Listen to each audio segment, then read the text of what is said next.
오늘 본문의 말씀은 앞으로 당할 바벨론의 침략에서 예레미야 선지자에게 미리 준비하도록 하는 말씀입니다. 먼저 19절부터 20절까지의 말씀입니다. 이는 시온에서 통곡하는 소리가 들리기를 우리가 아주 망하였구나. 우리가 크게 부끄러움을 당하였구나. 우리가 그 땅을 떠난 것은 그들이 우리 거처를 헐었음이. 부녀들이여 여호와의 말씀을 들으라. 너희 귀에 그 입의 말씀을 받으라. 너희 딸들에게 애곡하게 하고 각기 이웃에게 슬픈 노래를 가르치리로다 하미로다. 여기서 딸들에게 애곡하고 이웃에게 슬픈 노래를 가르치라고 말씀합니다. 이스라엘 백성들이 또 바벨론에 의해 끌려가고 고난을 당하게 되는데 슬픈 노래, 곡하는 노래를 부를 일밖에 없었기 때문입니다. 그 심판의 때, 징계의 때에는 그들이 애곡하고 슬퍼할 일밖에 없었기 때문에 그러한 노래를 가르치고 준비해야 한다 말씀하고 있는 것입니다. 심판의 때, 징계의 때 그들이 할 수 있는 것은 무엇입니까?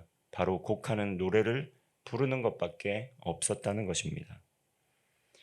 이스라엘 백성들에게 하나님께서 복을 주셨고 또 말씀을 주셨고 동행할 수 있는 은혜를 허락해 주셨습니다. 그리고 순종하고 그 하나님의 뜻에 또 순종하면서 하나님의 뜻을 구하며 나아갔다고 한다면 유다 백성들은 애곡 대신 기쁨을 고백하고 찬송을 부를 수 있었을 것입니다. 그런데 그들의 불순종함으로 말미암아 심판을 받았기 때문에 하나님을 모셔드리지 않는 삶을 살았기 때문에 그 불순종의 그 대가는 결국 슬픔을 고백하고 애곡밖에 남은 것이 없다는 것입니다. 하나님 앞에 참된 기쁨과 또 찬송을 부르며 살아갈 수 있는 비결은 하나님의 말씀에 순종하면서 하나님의 뜻을 이 땅에 이루어가며 살아가는 것입니다. 죄로 인해 징계를 받아 슬퍼하고 또 그 심판의 때에 애곡하기에 앞서서 우리가 먼저 삶에 버려야 할 습관은 무엇입니까? 23절과 24절의 말씀입니다. 여호와께서 이와 같이 말씀하시되 지혜로운 자는 그의 지혜를 자랑하지 말라. 용사는 그의 용맹함을 자랑하지 말라. 부자는 그의 부함을 자랑하지 말라. 자랑하는 자는 이것으로 자랑할지니 곧 명철하여 나를 아는 것과 나 여호와는 사랑과 정의와 공의를 땅에 행하는 자인 줄 깨닫는 것이라. 나는 이 일을 기뻐하노라. 여호와의 말씀이니라.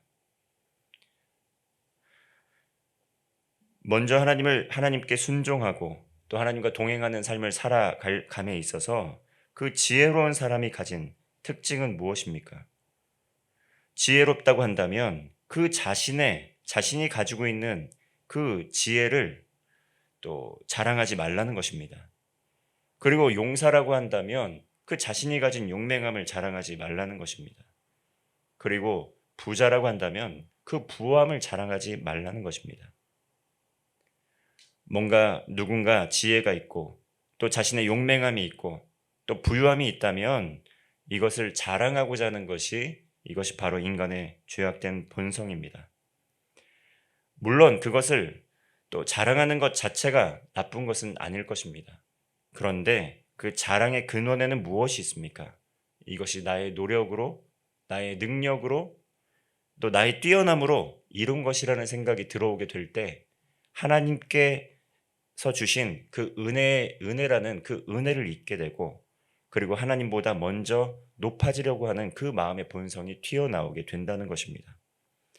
하나님보다 더 높아지려는 마음, 그 교만한 마음을 갖게 하는 것들이 있습니다. 삶에 분명한 유익을 주지만 때로는 이것 때문에 교만하게 돼서 하나님을 떠나고 스스로 주인이 되기의 삶을 살아가도록 하는 걸림돌이 되기도 합니다. 그렇다면 우리는 무엇을 진정으로 자랑하며 나아가야 합니까? 24절의 말씀입니다. 자랑하는 자는 이것으로 자랑할지니 곧 명철하여 나를 아는 것과 나 여호와는 사랑과 정의와 공의를 땅에 행하는 자인 줄 깨닫는 것이라. 나는 이 일을 기뻐하노라. 여호와의 말씀이니라. 자랑하는 사람은 하나님을 아는 것을 자랑해야 한다 말씀하고 있습니다. 하나님께서는 사랑과 정의, 공의를 이 땅에 행하시는 분입니다. 이것을 아는 것이, 이것을 자랑하는 것이 필요하다는 것입니다. 하나님께서 이것을 기뻐하신다 또한 말씀하십니다. 하나님은 누구이십니까? 하나님께서는 생수의 근원이 되시는 분이십니다. 그리고 하나님께서는 생사화복의 주권자이십니다. 모든 것이 그 하나님의 손으로부터 나온다는 것입니다. 그리고 하나님께서는 구원자, 또 전능의 하나님이십니다. 하나님께서는 능치 못하실 일이 없는 전능의 하나님이십니다. 하나님께서는 사랑과 공의, 정의의 하나님이십니다.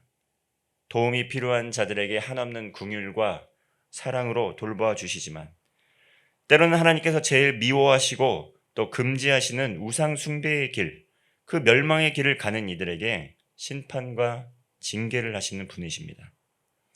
유다 백성들처럼 하나님을 떠나서 우상 숭배의 길을 걸어가고 있을 때 선지자들을 통해 공의로 정의로 정의를 구현할 수 있도록 회개를 촉구하시고 때로는 심판과 징계를 통해 하나님께서 원하시는 그 선한 길, 거룩한 길, 의의 길, 공의와 정의를 이 땅에 이루어 가셨습니다.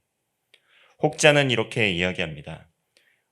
이 땅을 살아가면서 악인의 형통함을 보게 되는데 악인은 왜 하나님께서 가만히 두시고 형통한 그대로 내버려 두는가? 이 땅을 살아가는 데 있어서 진정으로 형통한 것이 무엇입니까?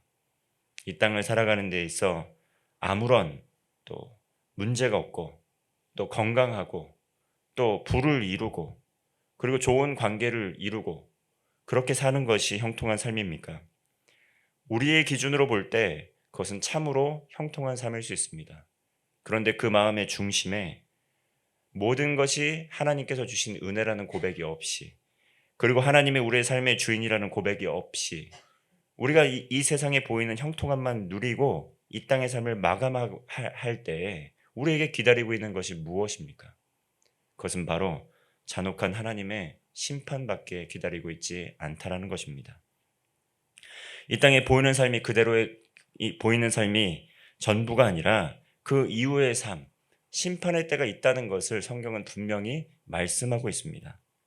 오히려 하나님의 경고의 말씀, 하나님의 징계의 말씀, 그 하나님을 향한 어떠한 양심의 거리낌 없이 그 길을 그대로 걸어가고 있음에도 불구하고 아무 문제가 없다면 이것이 더 큰 심판과 징계의 모습일 수도 있다는 것을 기억해야 된다는 것입니다. 하나님께서 이 불순종의 길을 가는 유다 백성들에게 무엇이라 말씀하십니까? 그들에게 회개 선포를 하지도 말고 그들에게 중보기도도 하지 말고 그들에게 돌이킬 수 있는 기회도 주지 말라 할 정도로 때로는 그 멸망의 길을 가는 이들이 그대로 그 길을 가고 멸망하도록 내버려 두시는 것도 하나님의 심판의 방법이라는 것, 우리는 기억해야 된다는 것입니다. 25절과 26절의 말씀입니다. 여호와의 말씀이니라. 보라, 날이 이르면 할례받은 자와 할례받지 못한 자를 다 내가 벌하리니 곧 애굽과 유다와 에돔과 암몬 자손과 모압과 및 광야에 살면서 살적을 깎는 자들에게라. 물은 모든 민족은 할례를 받지 못하였고 이스라엘은 마음의 할례를 받지 못하느니라 하셨느니라. 하나님께서는 심판의 날에 할례받은 자, 또 할례받지 못한 자를 모두 벌하시겠다고 말씀을 합니다. 이 말의 뜻은 무엇입니까? 할례받지 못한 사람들, 곧 하나님을 알지 못하고 하나님의 복음을 들었지만 그 복음을 들었지만 거부하는 사람들, 그 사람들은 그 불순종으로 인해서 심판을 하실 것이라고 말씀합니다. 그리고 이스라엘 백성들은 하나님을 알고 외적으로도 고백도 하였지만 마음의 할례를 받지 못하였기 때문에 심판하실 것이라고 말씀합니다. 마음의 할례는 무엇입니까? 여호와 하나님을 진정과 성실로 또 마음과 뜻과 힘을 다하여 사랑하는 것을 의미합니다. 다시 말하면 겉과 속이 다른 사랑, 겉과 속이 다른 경외함, 겉과 속이 다른 그러한 위선적인 신앙을 심판하실 것이라고 말씀합니다. 그리고 우상 숭배도 하고 하나님도 뒤따르면서 또 두 가지 길을 동시에 추구하려고 하는 그러한 불신앙도 심판하실 것이라고 말씀하신 것입니다. 하나님을 경외하고 믿음으로 따르는 것은 사람에게 보여주기 위해서 하는 것이 아닙니다. 사람에게 보여주기 위해서 하는 것은 사람의 칭찬을 받을 수 있습니다. 그러나 하나님께서는 마음의 중심과 그 마음의 심중에 있는 그 중심에 있는 것을 보시는 분이시기 때문에 하나님께 칭찬을 받을 수 없다는 것을 우리는 기억해야 됩니다. 우리는 사람에게 칭찬받기 위해서 하나님을 믿고 따르는 것입니까? 아니면 하나님께 칭찬받고 또 하나님께 영광 돌리기 위하여 신앙생활을 하는 것입니까? 하나님께서는 하나님 앞에 있는 그들의 모습으로 나아와서 마음과 뜻과 목숨을 다하여 하나님을 예배하고 하나님의 주권을 인정하며 하나님의 뜻을 이루어가는 진실한 하나님의 사람을 사랑하십니다. 때로는 부족함과 연약함이 있지만 그 부족함과 연약함을 있는 그들의 모습으로 하나님께 토로하고 있는 그들의 모습으로 하나님께 나아가게 될 때 하나님께서 우리의 삶에 죄악이 있다고 한다면 그 죄를 밝히 드러내 주시고 또 위로와 또 긍휼이 필요한 곳이 있다고 한다면 위로와 긍휼의 손길을 내뻗어 주신다는 것입니다.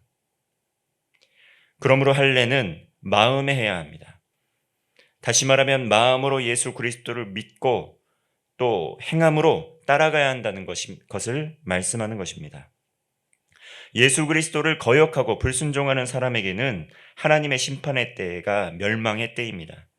그러나 믿음의 사람들은 어떻습니까? 우리가 심판과 또 멸망의 때를 바라보게 되면서 그것이 우리에게 영원한 멸망을 가져다주는 심판과 멸망의 때가 아니라는 것을 기억해야 됩니다. 믿음의 사람들에게 심판의 때는 구원의 완성이며 영원한 하나님 나라의 완성의 때입니다. 하나님 나라에 소망이 있는 사람은 구원의 기쁨으로 살아갈 수 있습니다. 우리는 이 구원의 기쁨으로 살아갈 수 있는 구원받은 자라는 것을 자랑해야 되는 것입니다. 우리의 지혜와 지식을 자랑하는 것이 아니라 우리의 힘과 용맹함을 자랑하는 것이 아니라 또 우리의 부유함을 자랑하는 것이 아니라 하나님을 아는 것, 구원받은 자로서 우리에게 하나님 나라에 소망이 있다는 것, 그것을 자랑하며 나아간다는 것이죠. 복음을 자랑하고 구원을 주시는 주님을 자랑하는 것입니다.